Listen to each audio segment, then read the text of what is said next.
Bom dia, irmãos, que a graça e a paz de nosso Senhor Jesus Cristo vos sejam multiplicados. Amém? Meu nome é Silas Daniel de Paulo, né? Os três nomes da Bíblia. Minha mãe se converteu e quando ela estava lendo o cenáculo, ela leu a história de Paulo e Silas e depois leu a história de Daniel e aí completou. Aí meu pai chama José de Paulo Santos, só faltou ser de todos os santos, né? Silas Daniel de Paulo de todos os santos, aí seria completo. Faço-me acompanhar da minha esposa, quem estou casado já há 30 anos, né? Já 38 anos de ministério, pastoreando atualmente a Quinta Igreja Presbiteriana de Volta Redonda, ali na cidade de Volta Redonda. Mas eu já estive aqui nessa igreja pregando há muitos anos atrás. Eu preguei aqui se não me falha a memória, em 2004. Eu estava saindo da igreja presbiteriana de Piraí, com vista ao pastorado de uma outra determinada igreja, e eu fui convidado para vir para aqui. Eu não sei por quem, mas eu cheguei aqui. A igreja, o templo, acho que não era este. Provavelmente, acho que o templo ficava ali no fundo, naquela parte ali no fundo, não me recordo bem. Eu sei que tinha que subir uma rampa, assim, justamente para chegar aqui. Nós já fazem, o quê? 20 anos que nós estivemos aqui. E tivemos hoje o prazer de retornar, de estar aqui com o nosso amigo, reverendo Arthur, pastor, quem nós pudemos conhecer ali no mestrado em São Paulo e nos tornarmos grandes amigos, né? Que Deus abençoe o seu ministério, sua vida, né? E por incrível que pareça, quando eu vim para cá, eu estava numa transição pastoral. E por incrível que pareça, hoje eu também estou numa transição pastoral. Há uma possibilidade de eu sair da igreja presbiteriana onde estou, depois de 22 anos de ministério ali, para pastorear a igreja presbiteriana de São João da Boa Vista, em São Paulo, que hoje está ocorrendo a eleição pastoral lá. Por isso, orem, né? Nós não estamos lá, mas nós visitamos a igreja no final de agosto passado. Estamos concorrendo juntamente com outro candidato do próprio presbitério. E, quiçá, se Deus assim for nos permitir, possamos estar presentes naquela igreja, ok? Muito bem, queridos, eu acredito que no mais, simplesmente servo do Senhor, a quem nós estamos há tantos anos servindo ao Senhor. E eu gostaria de convidá-los a abrirem as suas Bíblias lá no livro de Josué, no capítulo 6, no versículo de número 1 a 27. Josué, capítulo 6, versículo 1 a 27.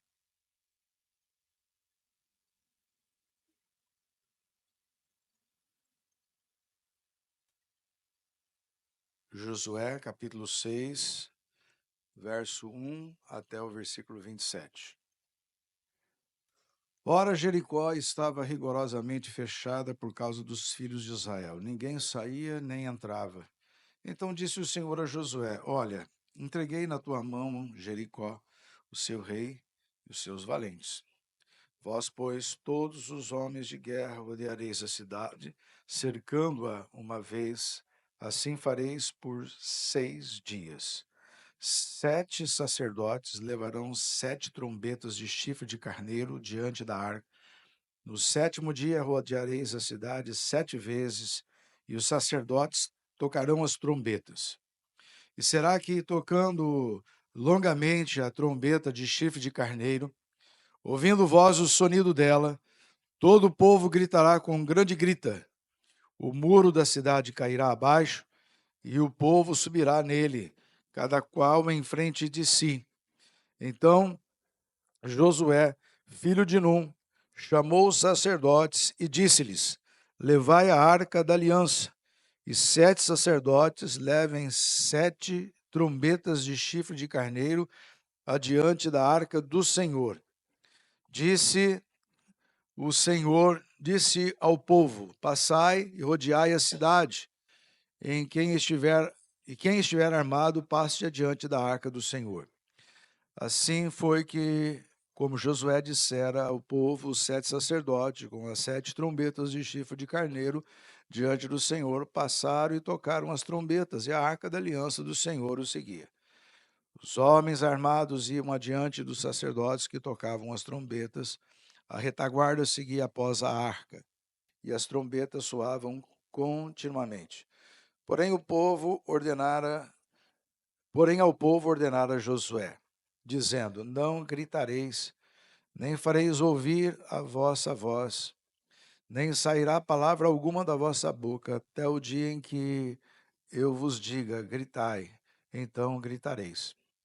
Assim, a arca do Senhor rodeou a cidade, contornando-a uma vez. Entraram no arraial e ali pernoitaram. Levantando Josué de madrugada, os sacerdotes levaram de novo a arca do Senhor.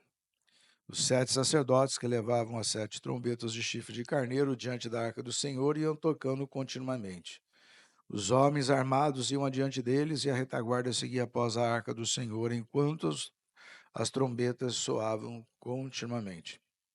No segundo dia, rodearam outra vez a cidade e tornaram para o arraial. E assim fizeram por 6 dias.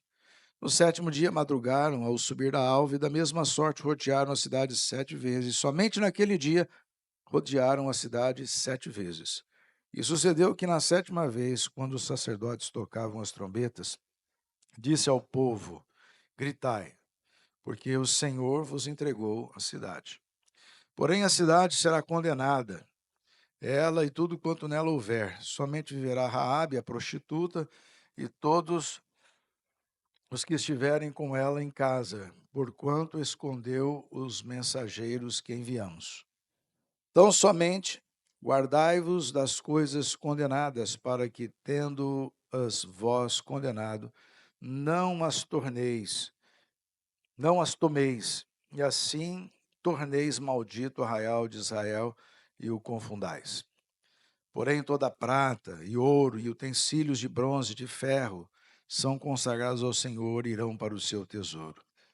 Gritou, pois, o povo, e os sacerdotes tocaram a trombeta. Tendo ouvido o povo o sonido da trombeta, levantando-se grande grito, ruíram as muralhas, e o povo subiu à cidade, cada qual em frente de si, e a tomaram. Tudo quanto na cidade havia, destruíram totalmente a fio da espada, tanto homens como mulheres, tanto meninos como os velhos, também bois, ovelhas e jumentos. Então disse Josué aos 2 homens que espiaram a terra: Entrai na casa da mulher prostituta e tirai-a de lá com tudo quanto tiver, como lhe juraste. Então entraram os jovens, os espias, e tiraram Raabe, seu pai, sua mãe, seus irmãos, e tudo quanto tinha. Tiraram também toda a sua parentela e os acamparam fora do arraial da cidade de Israel. Porém, a cidade e tudo quanto havia nela queimaram.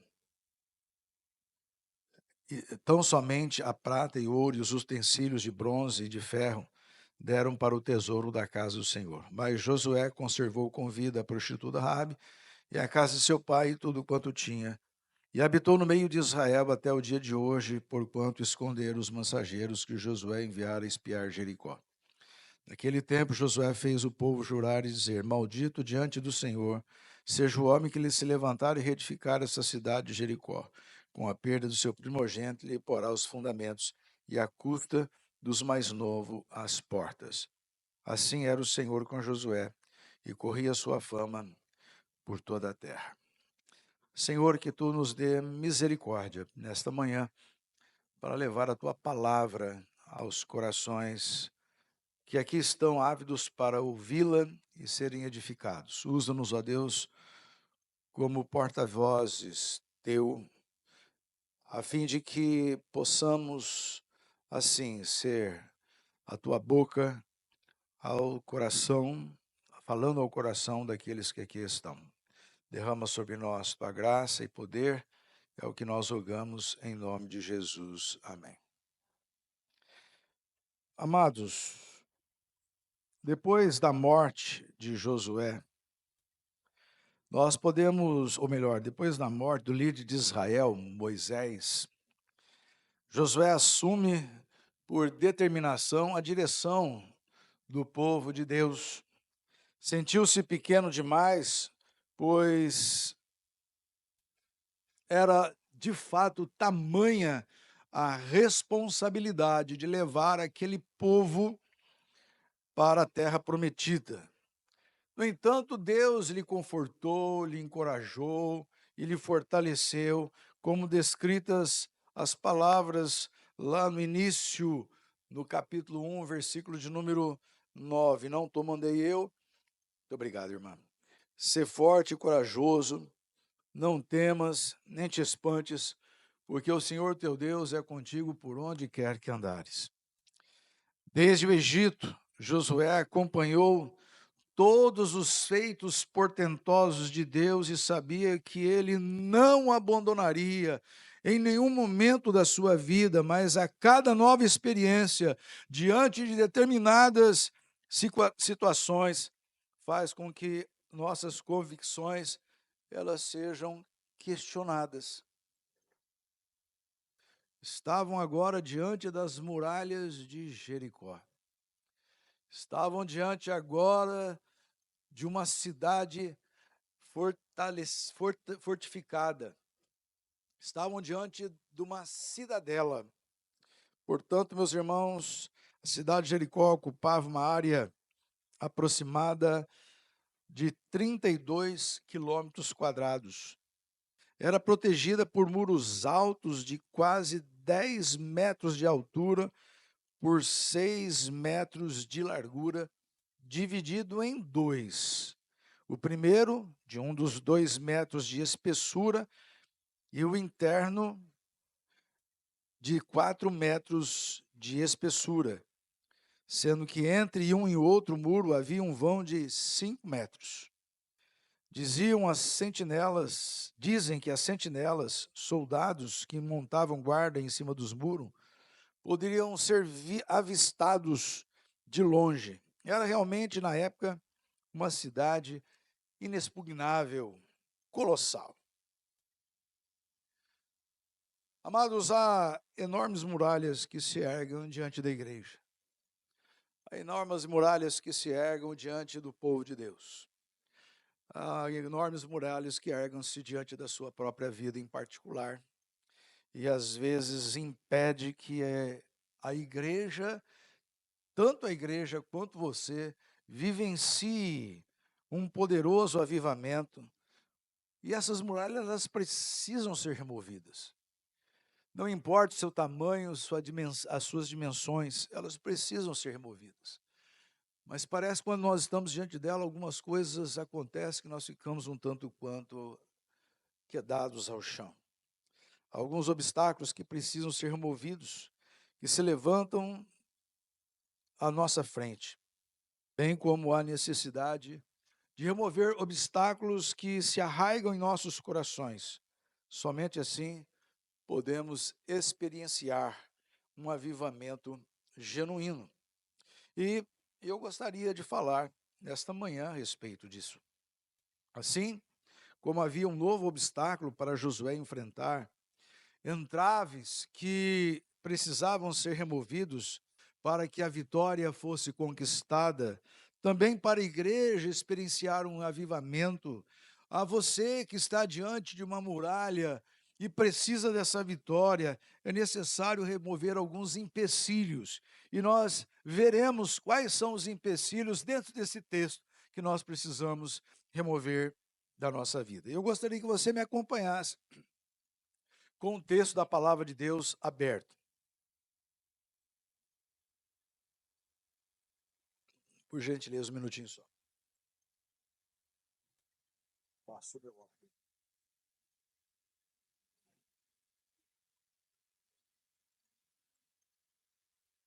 O primeiro deles está no capítulo 6, versículo 1. Olhem para mim como se encontravam as muralhas. Diz o texto: ora, Jericó estava o quê? Estava o quê? Eu não estou ouvindo. Estava o quê? Rigorosamente fechado. Já fechado, já é difícil de entrar.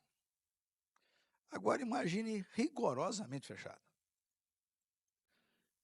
Ou seja, estava completamente fechada. E no hebraico, meus irmãos, ela estava lacrada, cerrada.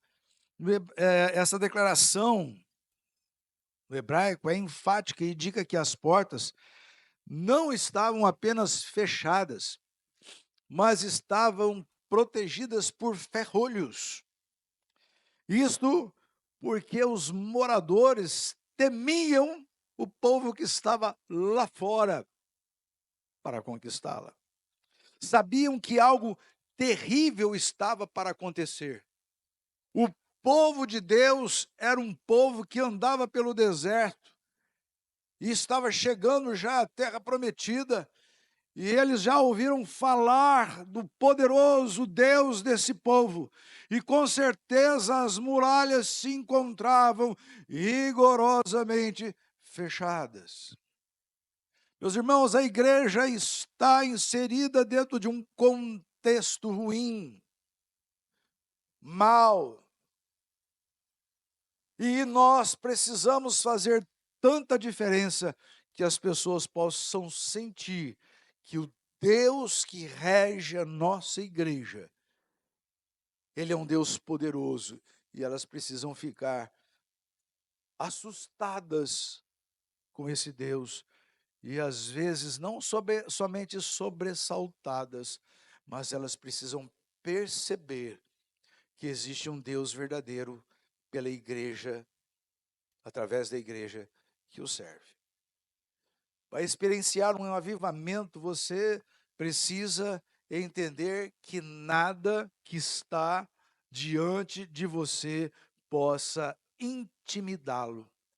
Talvez você esteja atravessando um momento crítico dentro do seu ambiente de trabalho, na sua vida profissional. Talvez você esteja passando por um relacionamento conjugal muito difícil, conturbado. Talvez o problema não é com seu esposo ou com sua esposa, mas talvez seja com seus filhos. Talvez as dificuldades financeiras bateram-lhe a porta. Talvez situações espirituais estejam fazendo com que o seu coração se amoleça, se afrouxe diante das coisas do Senhor. Talvez como igreja nós estamos nos sentindo sozinhos e parece que o mundo vai nos comprimindo, mas nós não podemos nos intimidar. Não podemos nos intimidar. Mesmo que as portas estejam rigorosamente fechadas.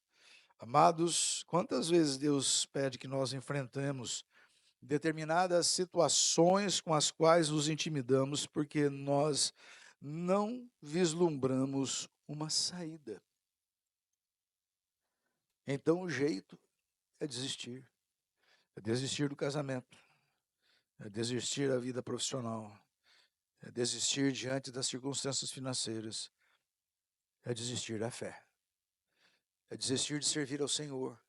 E é por isso que muitas pessoas andam fora da igreja. É desistir de ser um servo que louve, adore, bendiga o Senhor e vive experiências fantásticas com Deus. Porque muitas vezes nós somos intimidados pelas circunstâncias. Nós começamos a temer diante dos problemas. Para a igreja vivenciar um avivamento, temos que nos conscientizar que o inimigo tentará nos intimidar, colocando enormes empecilhos para que não avancemos e sejamos vitoriosos. Pois ele está contente com uma igreja fria ou então morna. Nós não podemos ficar assim. Nós precisamos ser uma igreja aquecida pela graça e pelo poder de Deus, para que nós possamos impactar o mundo que está ao nosso derredor. As pessoas possam perceber que aqui existe uma igreja que serve ao Senhor. As pessoas que estão envolvidas com o tráfico, ou seja, o que for, elas precisam saber que aqui existe um povo de Deus que ama a Deus e que eles não podem ir contra o Deus desta igreja. Nós não podemos nos intimidar diante das circunstâncias, por mais que elas pareçam intransponíveis. Nunca devemos intimidar diante de um obstáculo, por maior, por mais pesado, mais impossível de vencê-lo que pareça ser para nós, pois Deus é quem vai realizar o milagre.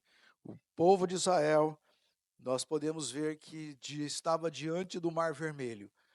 Diante do mar, do lado dos montes, atrás, os seus algozes que vinham ao seu encalço novamente para levá-los como cativos. Mas aquele povo, ele confiou no seu líder, Moisés, e assim Moisés orou ao Senhor, e o Senhor fez soprar durante toda a noite um vento, que abriu aquele mar, e aquele povo pôde passar passar com os pés enxutos, atravessando aquele mar. E ao acabar de atravessar, o mar se fechou sobre aqueles que vinham ao seu encalço. Meus irmãos, nós cremos num Deus que pode todas as coisas. O problema é que muitas vezes, nós não vivenciamos esse Deus. Nós vivemos diante de circunstâncias que nos intimidam e que nos fazem baixar a cabeça, nos fazem chorar dentro do nosso quarto, às vezes nos faz comprimir a alma, de fazer com que nós pensamos, onde está Deus nessa situação toda? Encarem, meus irmãos, sem medo os obstáculos a serem vencidos.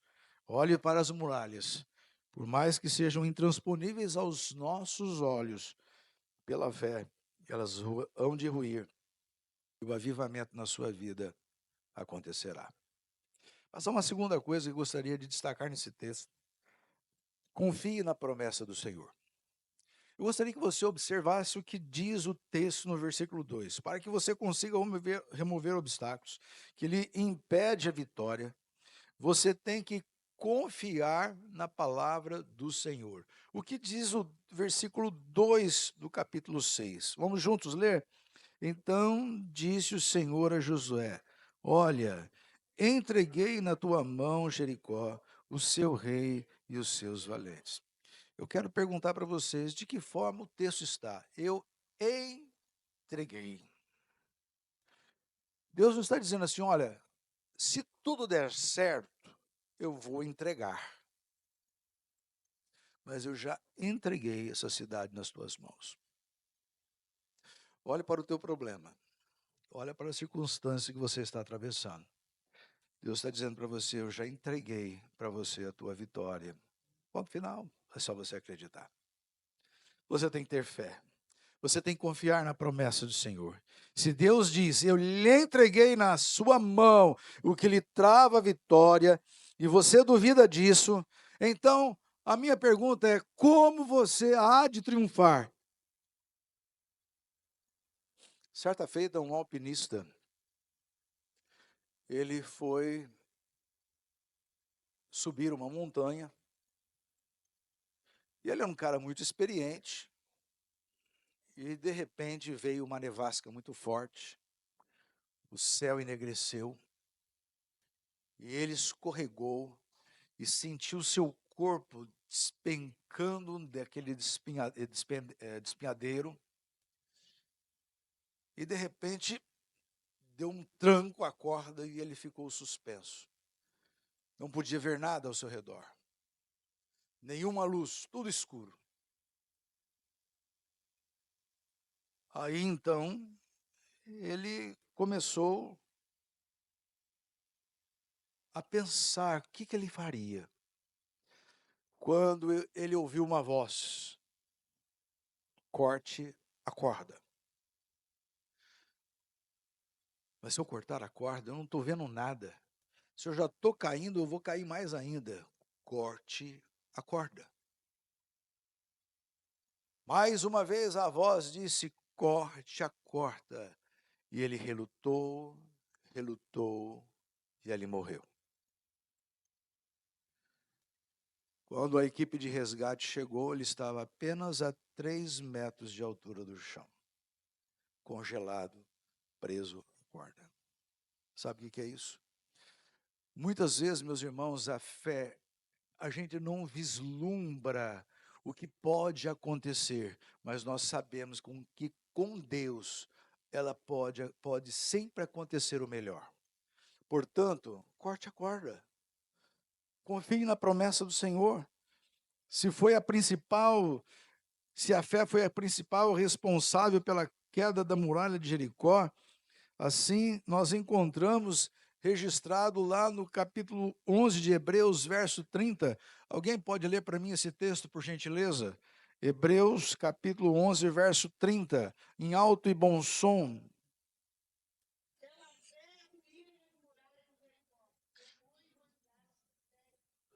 Pela fé ruíram as muralhas de Jericó.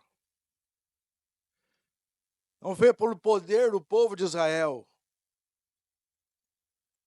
mas foi pela fé desse povo que acreditou que ia acontecer, acreditou nas promessas do Senhor. Precisamos crer que o avivamento virá. Não fiando em nossas próprias forças, nossa inteligência, nossa capacidade, mas pois elas não são párias por inimigo, mas sim crendo nas promessas do Senhor, de quem pedir lhe será, e quem lhe pedir será concedido. Mas há uma outra coisa que eu gostaria de destacar nesse texto, que é muito importante para que nós tenhamos uma vitória, para experimentar um avivamento quando nós removemos obstáculos. Nunca esqueça de buscar a presença do Senhor. Nunca esqueça de buscar a presença do Senhor. Olha no verso 6. No verso 6, lemos sobre a arca que foi conduzida pelos sacerdotes. A presença da arca, meus irmãos, era identificada como a presença do próprio Senhor, segundo a Bíblia de Genebra quando faz menção a Josué capítulo 3, versículo 11. A presença de Deus é necessária. A presença de Deus não é apenas necessária, ela é extremamente, é muitíssimo necessária. Não fie nas suas próprias habilidades para remover um impedimento sem buscar a presença de Deus. Se você está atravessando um problema, é hora de você colocar o joelho em terra. Se a igreja está atravessando um momento crítico, é hora de colocar o joelho em terra. Nós precisamos, como igreja, sempre colocar o joelho em terra, porque sempre haverão muralhas que se levantarão diante de nós para tentar impedir o progresso da igreja de Cristo aqui na terra. Há muitas muralhas que poderão levantar-se diante da sua vida para impedir, assim, o seu crescimento, o seu desenvolvimento, a sua desenvoltura espiritual. Eu quero dizer para você que você precisa depender e buscar sempre a presença de Deus. Nós podemos ver que isto, não buscar a presença de Deus, é uma presunção. Quando nós confiamos na nossa capacidade, na nossa inteligência, isso é presunção. Precisamos da presença de Deus à nossa frente, assim como a arca ia à frente do povo, assim como Moisés orou a Deus lá em Êxodo capítulo 33, verso 15. Se a tua presença não vai comigo, não nos faça subir deste lugar. Eu vou contar uma experiência própria recentemente. Quando eu fui convidado para conhecer a Igreja Presbiteriana de São João da Boa Vista, eu tive uma reunião online com os presbíteros. E eu senti o peso de uma responsabilidade de sair de uma igreja tão pequena quanto essa para pastorear, se assim Deus o permitir, no dia de hoje, ser eleito por aquela igreja, pastorear uma igreja de 135 anos, com 180 membros, uma igreja que tem um potencial colossal. Quem sou eu? E eu disse para aqueles homens, falei assim, olha, se a graça de Deus não for comigo, eu não quero sair de onde eu estou. Aliás, se a graça de Deus não for comigo, eu preciso dela para continuar onde estou. Porque se a graça, a presença, o braço forte do Senhor, se a sua boa mão não me acompanhar, o que será de mim, do que será meu ministério? Há um medo, há uma insegurança muito grande. Eu estava comentando isso, Arthur, com alguns colegas, e até mesmo com você, eu falei assim, às vezes você sair do lugar onde você está tão costumeiramente, onde você está acostumado com o povo, conhece, viu pessoas crescerem, batizei crianças que depois professaram a sua fé, participei dos seus aniversários de 15 anos, fiz o casamento e ainda batizei filhos. Uma história de 22 anos. Posso dizer para você que qualquer mudança dá medo, dá insegurança. Às vezes você está trocando de emprego, às vezes você está passando por uma situação que você vai precisar mudar, mas não se desespere, apenas busque a presença do Senhor.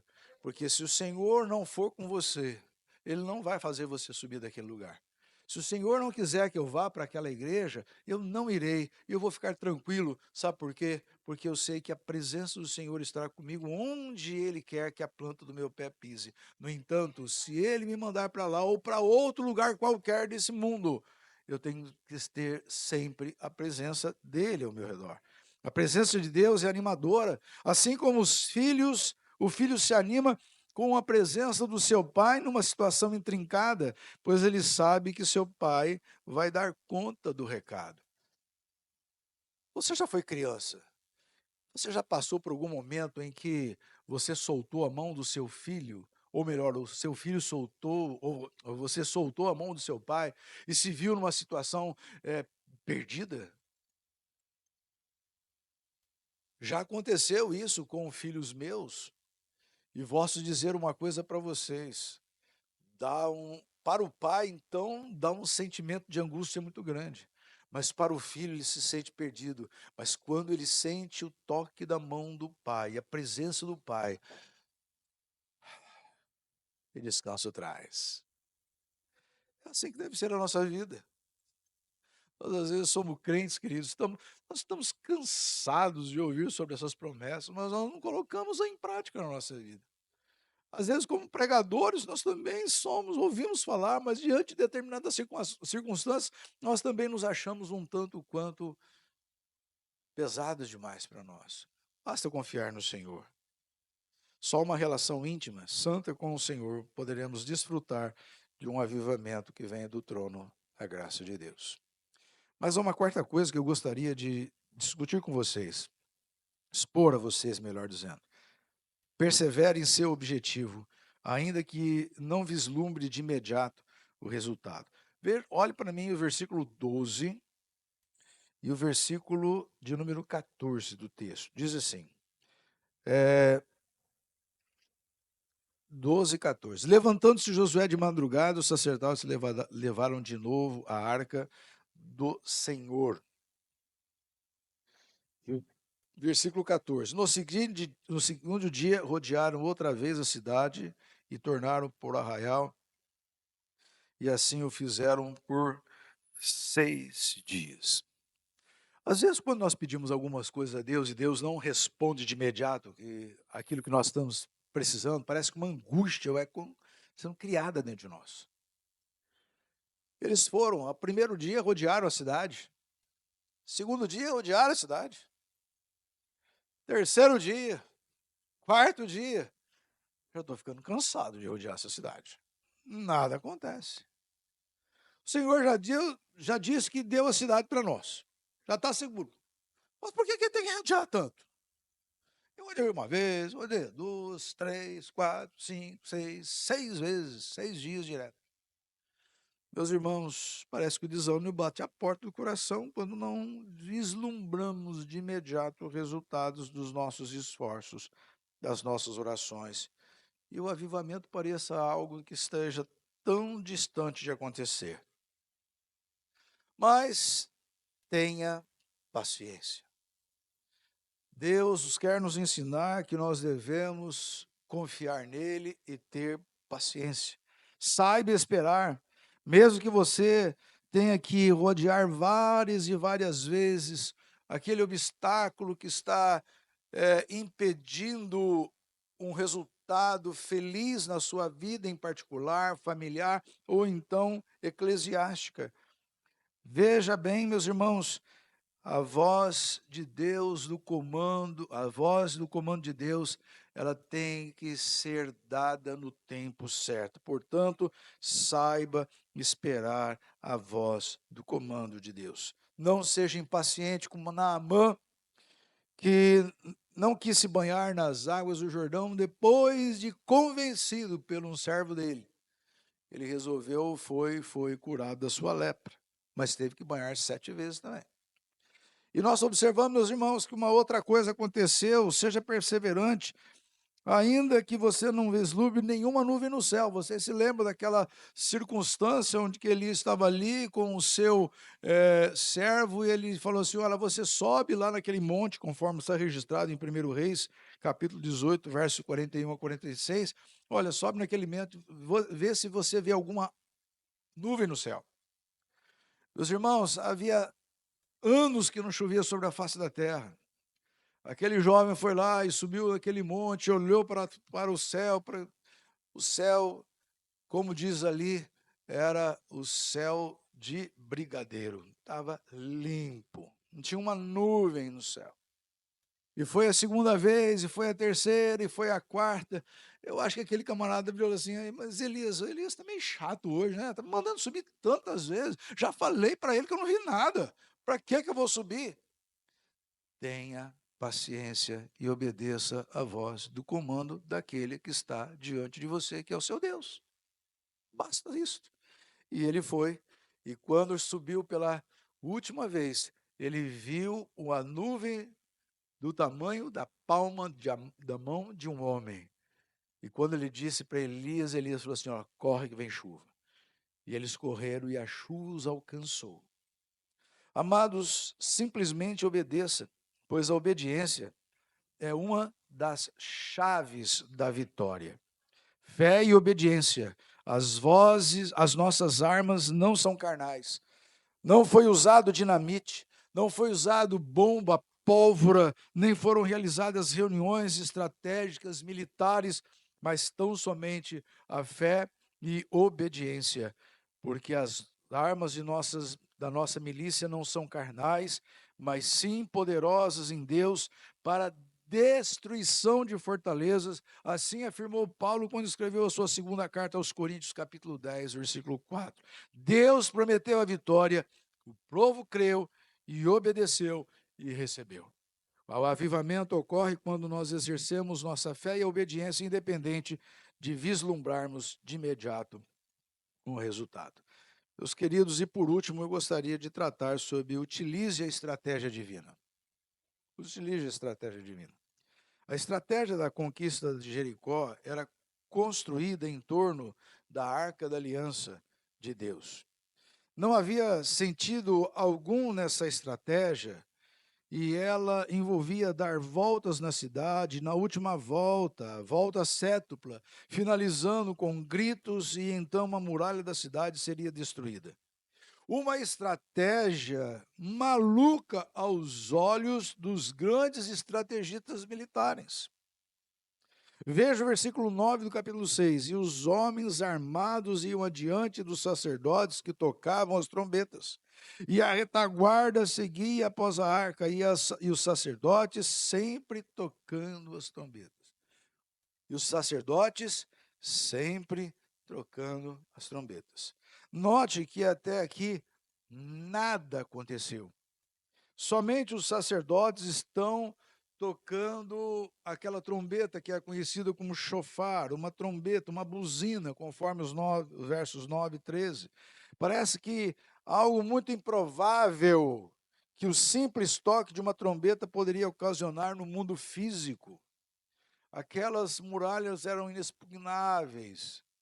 O que uma trombeta poderia fazer? O que o gritar poderia fazer, queridos? Fisicamente, nada mudou, mas no mundo espiritual já está ocorrendo algo. Quando você está atravessando uma situação, quando a igreja está padecendo por algum problema, ela precisa de um avivamento, há necessidade de você confiar na estratégia divina, apesar da estratégia divina ser completamente diferente da estratégia de homens aí do mundo. A estratégia divina, meus irmãos, ela faz com que as simples coisas que nós fazemos, quando nós o fazemos em obediência, fé e crendo na promessa do Senhor, tudo pode acontecer. Enquanto eles obedeciam e tocavam, ordens foram liberadas no reino espiritual, determinando que o muro de Jericó fosse derrubado e que os israelitas conquistassem a cidade, pois era a voz de Deus que assim dizia. Enquanto eles andavam e tocavam, algo se movia no mundo espiritual. Quando a igreja se coloca humildemente em oração, a grande estratégia divina para Deus nos alcançar com a sua graça, somente dependendo da força soberana de Deus, é que verdadeiramente um avivamento ocorrerá na vida da igreja, na vida de famílias e na vida das pessoas individualmente. Precisamos nos dedicar em oração como os israelitas se dedicavam, dando voltas em torno da muralha para que o avivamento venha. Vocês podem observar que continuamente eles faziam isso. Continuamente. O texto, quando você lê o texto aqui, olha, continuamente. Aos olhos dos homens, meus irmãos, a oração pode não ser nada e até objeto de riso, mas diante do trono da graça de Deus são significativos. Bombardeie o céu com as suas orações e Deus pelejará por você. Lute diante da ordem de Deus e deixe Deus realizar e fazer com que os resultados sejam positivos para a sua vida, para a sua família e para a sua igreja, e um avivamento desça do céu. O avivamento virá por meio de corações contritos diante do Todo-Poderoso. Para vivenciar um grande avivamento, meus queridos, é preciso ter uma experiência transformadora por meio de Cristo. Há uma muralha que faz separação entre nós e Deus. O pecado que nos afasta, que afasta a criatura do seu Criador, impedindo que ela tenha uma vida abundante e próspera diante do Senhor e que leva o homem ao inferno eterno. Eu não conheço vocês. Não sei se vocês já passaram por uma experiência de conversão, mas a primeira muralha a ser removida é justamente a muralha da separação entre nós e o nosso Deus. E essa muralha é só resolvida por Cristo Jesus. É quando nós voltamos os nossos olhos para o Calvário, nós entendemos que ali Jesus, o Deus encarnado, veio a este mundo para morrer na cruz do Calvário, para que eu e você pudéssemos ter a vida eterna. Contudo, a muralha é vencida pelo nosso Senhor Jesus Cristo Salvador. Por meio do seu sangue foi destruída essa barreira. E hoje, com ousadia, nós podemos nos achegar ao trono da graça para acharmos ocasião em tempo oportuno. Há outras muralhas que se levantam diante do cristão, mas nenhuma que não possam ser rompidas pela fé e obediência que culminam num verdadeiro avivamento da igreja. Se uma tão imensa muralha foi derrubada pela fé dos israelitas que estavam sob o comando de Josué, porque Deus tinha um propósito específico para eles, quanto mais para nossas vidas, cujo próprio Senhor se animou a morrer por nós, dando-nos a própria vida. Não tenha medo de romper as muralhas que estão diante de você, mas vença seguindo as orientações de Deus, prove de um avivamento que fará uma enorme diferença na sua vida. A história do povo de Deus sempre foi marcada por vitórias, as quais sempre foram conquistadas pela remoção de obstáculos aparentemente indevassáveis. Agora, depois das conquistas, das lutas, das vitórias, como tem ficado Deus que esteve sempre ao nosso lado? E aqui, meus irmãos, nós observamos o versículo 19, quando ele diz assim, que fala sobre os despojos da muralha. Deus ordenou que a prata, o ouro e o bronze e o ferro fossem o quê? Consagrados a eles. Será que depois de consagrados os resultados, será que nós temos consagrado o resultado das nossas vitórias a Deus? Temos sido pelo menos agradecidos ao Pai por todas as dádivas que Ele tem nos concedido? Diz o salmista: que darei ao Senhor por todos os seus benefícios para comigo? que possamos dar ao nosso Deus toda a honra, toda a nossa glória, toda a nossa adoração, todo o louvor, obediência, dedicação e consagração das nossas vidas, pois Ele espera que os seus verdadeiros adoradores, a quem os fez mais que vencedores, e que pudessem, diante dessas pseudos intransponíveis muralhas, vencessem pela fé, crendo na promessa. E assim que nós formos vitoriosos, nós possamos chegar a Ele e falar: Senhor, dizer ao Senhor toda a honra, toda a glória e toda a nossa adoração. Que Deus nos abençoe. Amém?